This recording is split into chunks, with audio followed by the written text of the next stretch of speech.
ne jogo mabendo nego bed ni bedo e ng'anyo. Nyaka sani nyaka Ramogi jom pod wantiere twak kod Green Odera kaachiel kod Dr. Agnes Salome kod Rachel Omolo mabende wantiere gode twak kotudore kod ng'anyo mag Azimio. Green kabiro korka kori na penjo kanyo gino mabende kata pinje maoko. Sani neno piny Kenya e yo machalo nade. Wang'e ni jatend piny William Ruto yande nitiere limbe e pinyno mar Belgium kaachiel kod German. Kata kamano oseduoge pacho kae okinyi makawuono. Mano tok timo limbe mare e pinje mabende yando dhiye. Kata kamano ne waneno ka jatend piny mano mar pinyno mar Amerika Joe Biden bende nooro senator mare mar mondo mi obi e pacho kae ponono olos weche e kind kweth mapingo piny owacho kaachiel kod sirikal. Kata kamano tok bedo kod twak makare kod jalup jatend piny Kenya Rigathi Gachagua kaachiel kod Raila Odinga. Ne waneno ayanga ka Rigathi Gachagua e kinde mabende no dhi Nyeri odiochieng' manyoro no wacho ni en ok odwa twak mora mora kod Raila Odinga kaluwore ni Raila Odinga temo soyo tiende sirikal. Mae keto picha mane e kind piny Kenya kod pinje maoko Green? Joyce, mokwongo gima kwawacho mbaka mar Kenya e community mar nations nyaka wayie the role ma Kenya play both in East Africa kod stability mar Africa. Omiyo any instability in Kenya affects ama ketho instability mora mora mantiere Kenya ketho ok mana ohala e Kenya to ketho nyaka pinje moluorowa kaka Uganda, Tanzania kod other members mar the African continent. Omiyo the interest mwaneno kawuok e pinje ma oko ma temo mondo okel winjruok ama tudruok kind oganda mar Azimio kod sirikal mar William Samoei Ruto en obedo based on the recognition mar the place of Kenya a mesa mar international community, and that's why you are seeing interest mang'eny wuok ka luongo both Ker kod Azimio mondo bed piny mondo gichart a way forward mar the country. Asewacho kuonde moko kendo agombo nanuo kae no jok ma ketho operations mar sirikal ma wantiere sanini gin jok miluongo ni hardliners, gin jok moko mane owuok e sirikal mar Uhuru kan glit moro omiyo ka gichope mesa ama ka gichope mesa mar sirikal to wigi owil na seche gi ok wago lwenje mag party, wagoyo lweny mar sirikal to sirikal en mar jok manogo kura gi jok manoko go kura.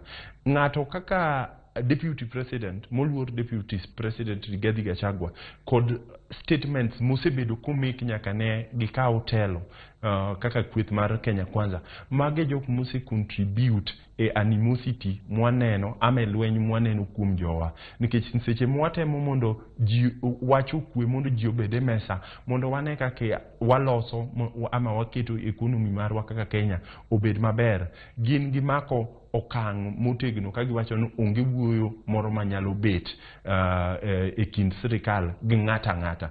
Mano approach marach nikech en approach ma assume ni sirikal ong'eyo gimoro amora to omiye leeway mar timo gimodwaro. Mano ok nyal bedo ni ne dwaro mar constitution marwa seche mane wakalo constitution marwa. Contribution mar what jok ma wa consider the minority must be taken in as a public official as a state officer.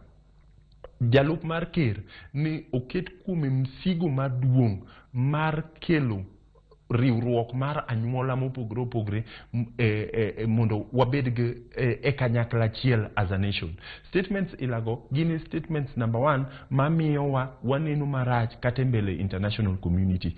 Ntiere mbaka mosegore aming'a kuom sources ma oko nikata limbe mar Ker manodhi e Germany gi Belgium ni ntiere kaka romo noko bet go kweth moko mag sirikal kuondego on the basis of kaka wantiere gik matimre Kenya sani maandamano matimre e Kenya sani kod reaction mar police.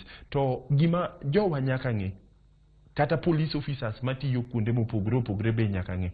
Ne kineno statement mar President Kerr seche mane en Belgium gi Germany, owacho ni sani arita kwe duto, decisions duto mag arita kwe wuok ka police. Mano nyiso nang'o? Police will be held at a higher point of responsibility e gik matimre e maandamano ma wan go sani e Kenya ni, nikech sirikal wuon ama Kerr wuon osewacho na ok participate e decision kaka police oamua deal gi protesters, jok ma protest. Omiyo otemo keto responsibility e office Inspector General of Police. Mago points of concern ma any police officer ma amua the over and above gima sheria oketo nyaka tang' godo ahinya, nikech seche ma jitho ama crimes bedo committed against protesters, there is a possibility that at one point these things will be investigated. To those people, jok matimo gigo will be held liable personally. Yani ibro dhingi achiel kachiel. Mana kaka ne waneno e case mar Baby Pendo mane otimre Nyalenda e election mokalo mar 2017.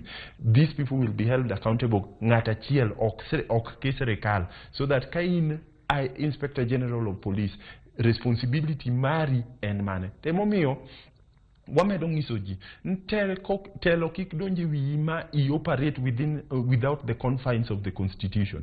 Kila ng'ato constitution omiyi ratiro moro moripi ilu e office mimako ama e office mitiye kaka state officer. Omiyo seche ma idhi miwuog oko e ratiro mar constitution no, to there is a possibility one day you will be held accountable.